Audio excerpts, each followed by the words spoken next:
نبی علیہ الصلوۃ والسلام نے ارشاد فرمایا کہ حضرت ابراہیم علیہ الصلوۃ والسلام بہت کثرت کے ساتھ رونے والے تھے، بہت کثرت کے ساتھ رونے والے تھے۔ کسی نے حضرت ابراہیم علیہ الصلوۃ والسلام سے پوچھا، ابراہیم آپ تو اللہ کے خلیل ہیں اور پھر اس قدر اللہ کے سامنے کیوں روتے ہیں؟ فرمایا کہ جب مجھے اپنی خطا یاد آتی ہے تو میں اس وقت اپنی خلت کو یعنی اپنے خلیل ہونے کو بھول جاتا ہوں، میں اس وجہ سے اللہ رب العزت کے سامنے بہت روتا ہوں۔ ابراہیم علیہ الصلوۃ والسلام تمام انبیاء علیہ الصلوۃ والسلام کے سرداروں میں شمار ہوتے ہیں، اور ہمارے نبی صلی اللہ علیہ وسلم بھی کن کی اولاد سے ہیں؟ حضرت ابراہیم علیہ الصلوۃ والسلام کی اولاد سے۔ لیکن قربان جائیے کہ کس قدر ان کے اندر اللہ رب العزت کا خوف تھا۔ حضرت زرارہ بن اوفا رضی اللہ تعالی عنہ ایک صحابی ہیں، ان کے بارے میں آتا ہے کہ ایک مرتبہ فجر کی نماز پڑھنے کے لیے مسجد میں تشریف لائے تو آگے امام صاحب قرآن مجید کی تلاوت کرتے ہوئے سورہ مدثر کی آیت پڑھ رہے تھے، فَإِذَا نُقِرَ فِي النَّاقُورِ فَذَلِكَ يَوْمَئِذٍ يَوْمٌ عَسِيرٌ۔ جب سور پھونکنے والا سور پھونکے گا اور وہ بڑا ہی سخت دن ہوگا۔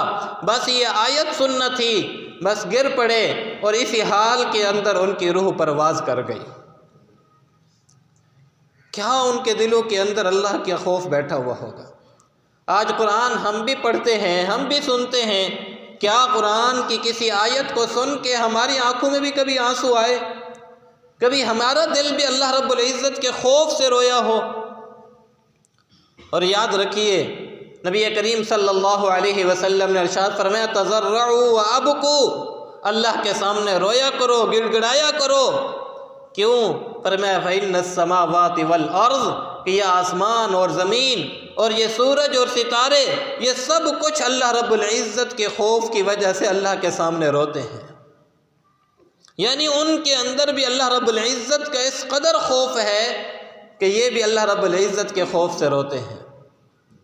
وَإِنَّ مِنَ الْحِجَارَةِ لَمَا يَتَشَقَّقُ مِنْهُ الْأَحْجَارُ، کہ اللہ تعالیٰ فرماتے ہیں کہ بعض پتھر ایسے ہیں جو اللہ رب العزت کے خوف سے گر پڑتے ہیں اور ان کے اندر سے چشمے جاری ہو جاتے ہیں۔ لَمَا يَتَفَجَّرُ مِنْهُ الْأَنْهَارُ وَإِنَّ مِنْهَا لَمَا يَشَّقَّقُ فَيَخْرُجُ مِنْهُ الْمَاءُ وَإِنَّ مِنْهَا لَمَا يَهْبِطُ مِنْ خَشْيَةِ اللَّهِ، کہ اللہ رب العزت کے خوف سے گر پڑتے ہیں، ان سے چشمے جاری ہو جاتے ہیں، ان سے پانی نکل پڑتے ہیں۔ یہ سب کا سب کیوں ہوتا ہے؟ اللہ رب العزت کے خوف کی وجہ سے ہوتا ہے۔ اور سچی بات تو یہ ہے کہ آج ہمارے دل جو ہیں ان پتھروں سے بھی زیادہ سخت ہو گئے، نہ ہم اللہ کے سامنے روتے ہیں اور نہ ہمارے دلوں کے اندر اللہ رب العزت کا خوف ہے۔ کس قدر دھڑلے کے ساتھ ہم گناہ کرتے ہیں، کوئی پرواہ نہیں ہوتی کہ ہم بھی تو اللہ کے بندے ہیں، اللہ چاہے تو ہمیں اسی وقت ہی پکڑ لے۔